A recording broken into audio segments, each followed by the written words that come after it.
صحیح بخاری حدیث نمبر 179۔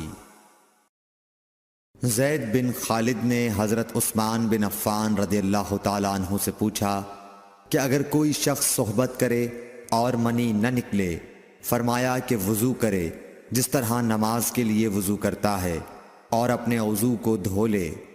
حضرت عثمان رضی اللہ تعالیٰ عنہ کہتے ہیں کہ یہ میں نے رسول اللہ صلی اللہ علیہ وسلم سے سنا ہے۔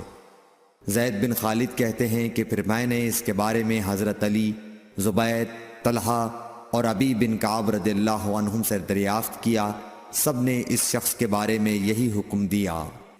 صحیح بخاری حدیث نمبر 180۔ رسول اللہ صلی اللہ علیہ وسلم نے ایک انصاری کو بلایا۔ وہ آئے تو ان کے سر سے پانی ٹپک رہا تھا۔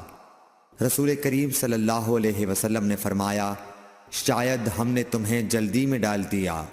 انہوں نے کہا، جی ہاں۔